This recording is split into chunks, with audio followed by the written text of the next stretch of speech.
Hello, welcome back to the Road to Episode 7, my ongoing series where I chart the road to release of Star Wars Episode 7, The Force Awakens on December 16th, 17th and 18th, 2015, depending on where you are in the world. And today we are talking about the Thanksgiving TV spot, the Kylo Ren TV spot, titled We Will Face Them, which is kind of like the dark side / Kylo Ren TV spot that's been released.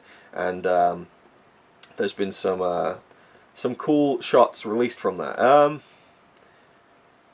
I think on the last video I forgot to throw out a shot from the on the set video. I'll just put it up on screen now. It is Rey running through the Falcon, which I thought was a pretty cool shot.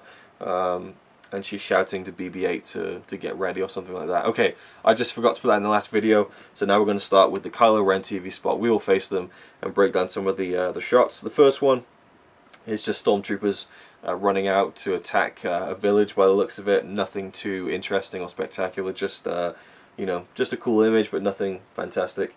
Then we have this. This is like the big shot of the trailer, I think, which is you get to see the full reveal of the kind of the big kind of, what do you even call it? Just the amassing of the troops.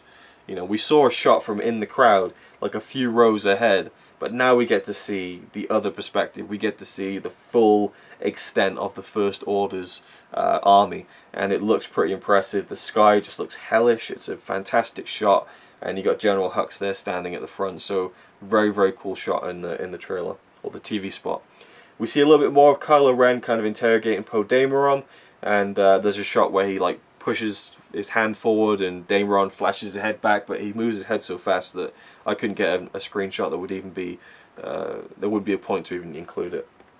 We see a very cool shot of Kylo Ren walking down the platform from his command shuttle with the smoke blasting down, very reminiscent of you know, Empire Strikes. Well, not Empire. Was it Empire or Return of the Jedi? Yeah, when the Emperor comes onto the Death Star, and yeah, it's a pretty damn cool shot.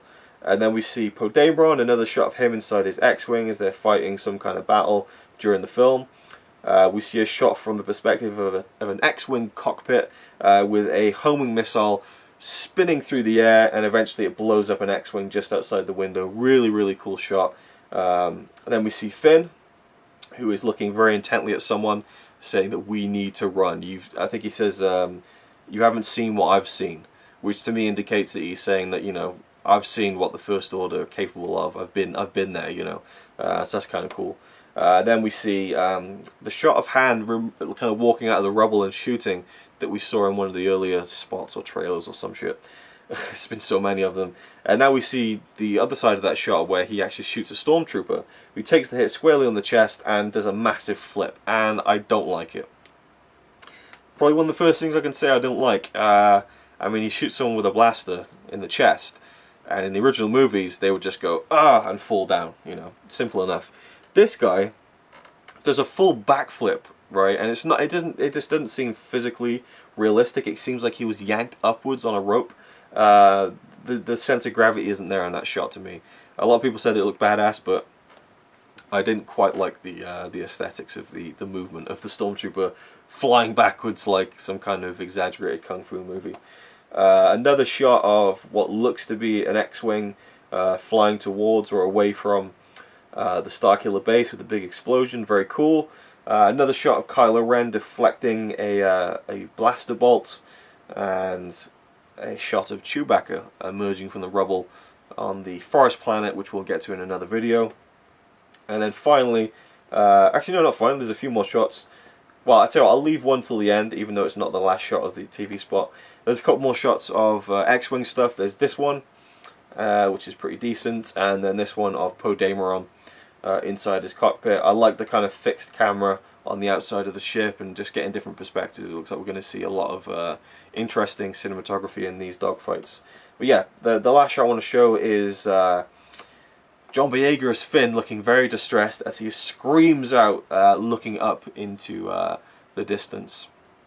And we can only guess what he's shouting about, or to, or why, and what he's looking at. But I'm pretty sure I know what it is. It looks like he's shouting Rey to me. So yeah, it seems like him and Rey are going to form quite an interesting bond over the course of the movie, as they meet at the beginning in Jakku, and then they go on this adventure together.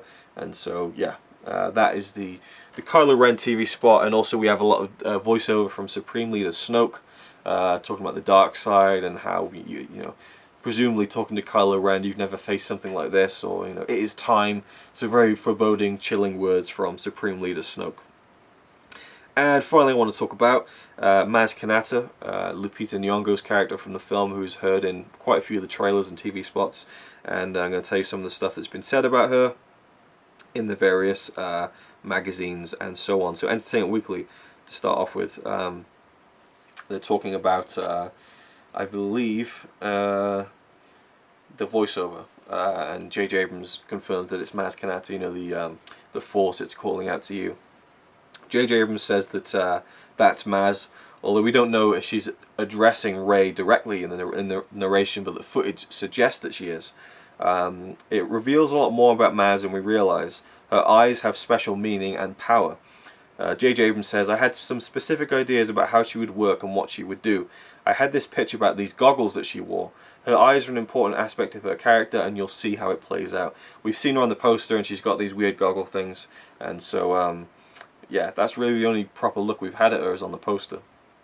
He went a little bit further and said her history is that she was a pirate for a long time. She's lived over 1,000 years, and she's had this watering hole for about a century, and it's like another bar that you'd find in a corner of the Star Wars universe. So it seems like what we're going to see is we're going to see the heroes go to Maz Kanata's bar, and it's going to be like another cantina scene. So I think it's going to be pretty cool. Again, people are like, oh, it's just the same as A New Hope, but you know, yes, you got to put a different twist on it, and it's going to be fun, I think. What kind of species is she? What is her homeworld? And JJ Abrams says all that backstory will be forthcoming. In the movie you don't learn these things, but I know that these are things that are coming out in other venues. So what he means is probably that Maz is going to be fleshed out in books or games or whatever else outside of the movies, which means we're not going to be there and see Maz Kanata and she's going to be like, my name is Maz Kanata, I'm from here and I do this and this is my backstory. You'll find that out in other ways after the film comes out, basically. He was willing to go a little bit further and reveal even more of her backstory. He says, oh wait, no, I've already read that part. What the hell? I copied it twice, I guess. No more backstory. What am I talking about? Okay, I'll leave that flub in. But it says that Maz seems to serve as this movie's wise ancient alien with connections to the mystical side of the galaxy. He says that I wanted to do the creature as a puppet originally, but once we figured out the things that she was required to do, it felt like performance capture was the way to go. She's one of the few creatures in her court who is not a real-life practical effect, and JJ Abrams said that the digital artist had a high standard to make her blend in, so they really worked hard on her character in terms of digital effects. And yeah, when we get to her kind of her watering hole, her bar, whatever you want to call it, all the creatures there for the most part are going to be physical, practical effect done creatures, which we've seen the pictures like last year I think it was, or the beginning of this year, with all the different various kind of just cool, different, interesting designs, much like the original cantina scene. He says that Maz needed to look and feel and be just like one of those creatures, and given her mobility, given the role that she plays, it became clear that that was one creature where we should use the tool of CGI. But the performance was all Lupita Nyong'o. She was there on set, and we did capture set sessions afterwards as well, and I can't say enough about working with her. So I'm really looking forward to seeing what Maz Kanata is going to turn out to be like. I think Lupita Nyong'o is a great actress, so I think she'll definitely breathe some life into the character. And again, 1,000 years old, so she's older than Yoda, basically, which is interesting, and maybe they're kind of positioning her to be kind of a Yoda-type figure in the trilogy, or she could just be a one-and-done character in The Force Awakens, and that's all we ever see of her in a film, but we shall see. What else can I say? Oh yeah, right, so there was a leaked TV spot. Well, it wasn't leaked, it was shown on TV somewhere. Someone filmed it off their TV, they put it online like every other TV spot, and it got taken down hard everywhere. Anyone who tried to post it, Disney took it down. We don't want you seeing this. I don't know why they put it on TV to begin with, but it had a shot of Maz Kanata with Finn on the forest planet, but it was taken down. I saw a screenshot of it, like a grainy one, and I was like, whoa, that looks a bit weird, to be honest. And then I never saw it again. I can't find it anywhere. So I don't know what's going on. Was it maybe a shot that wasn't finished, and they were like, oh shit, how did that get out? Disney were very concerned about keeping that under wraps for some reason. So, and again, that goes back to the whole thing where, you know, we haven't seen Luke, we haven't seen Supreme Leader Snoke, and we haven't seen Maz Kanata in action. So those are the three characters I think that are going to be they're interesting ones, at least, because we haven't seen anything from them so far. Anyway, that's it for now. Thank you for watching. Let me know your thoughts about what I talked about in the video, and I'll see you next time.